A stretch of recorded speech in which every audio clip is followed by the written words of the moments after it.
Hi, my name is Holly Nelson.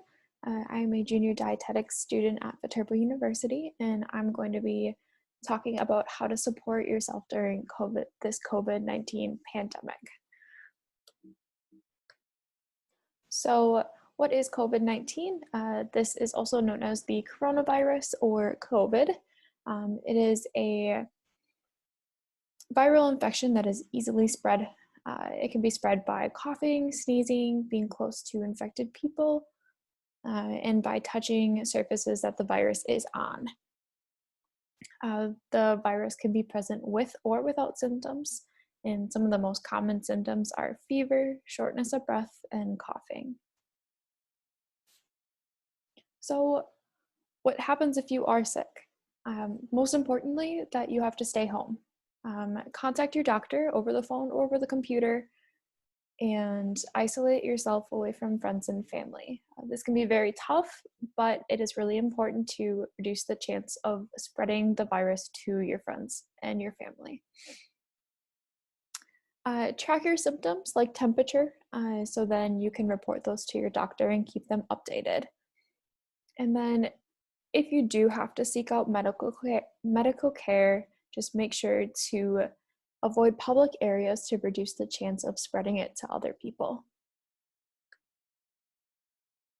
So what are the current recommendations?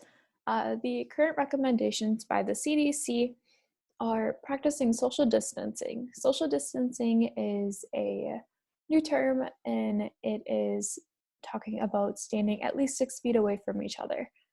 So this reduces the chance of the disease spreading through contact.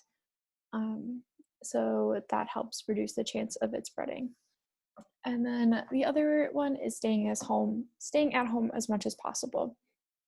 So most services in the community are being offered online, or if they can't do it through online, there are curbside.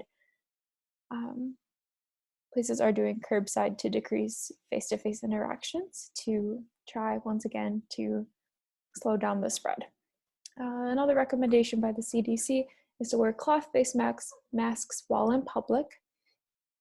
The surgical masks or the N95 masks should be saved for those who are working in healthcare. They are running low on those, so using cloth is it is good enough for us just going to the grocery store or other areas like that. The other recommendation is to wash your hands with soap and warm water. And if you're not able to do that, use hand sanitizer. And hand sanitizer must be at least 60% alcohol or more.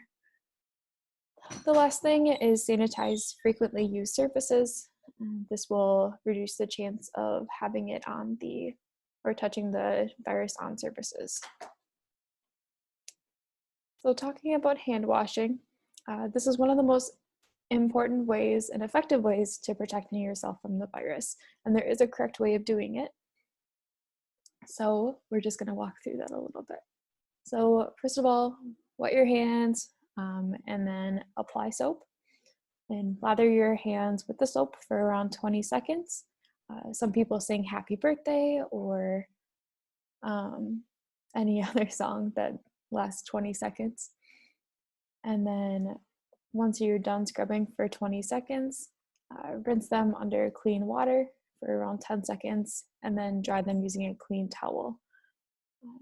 And then once you're done, use that towel to turn off the water.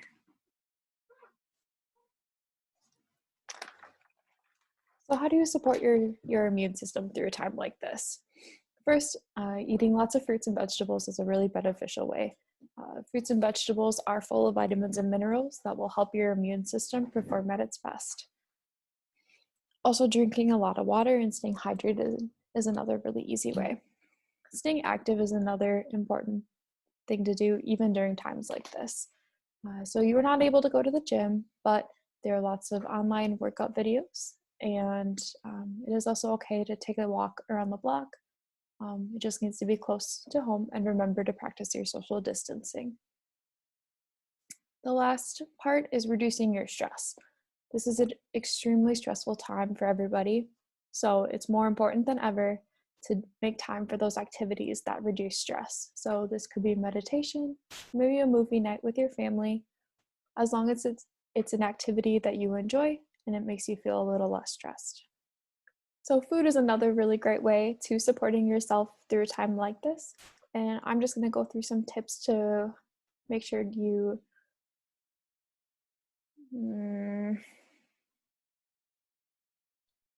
So here are some tips for fueling your body through food. So the first thing is to use fresh vegetables in casserole dishes and freezing them for another time instead of baking them right away. This makes for a really easy and healthy dinner, and it is also using those vegetables that may kind of be toward their end of their life. So another way is to buy some whole grain bread and then keep it in the freezer to extend its shelf life. Buying canned and frozen vegetables is great. Um, just remember to rinse your canned vegetables to reduce the amount of sodium that's on them from the preservatives. And lastly, buying healthy snacks that aren't perishable. If you are not buying chips and things like that, it is a lot easier to not eat those things. So eating nuts and peanut butter and dried fruit is a really great snack, and it's going to help support your body.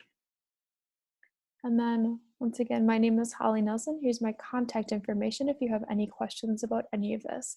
So there's my email and my phone number. Then lastly, here are the resources I used for this webinar. It is all from the CDC website. They have a lot of information up there, and then they're always updating it. So checking in there is a really great way to stay updated on all of the new information. Thank you.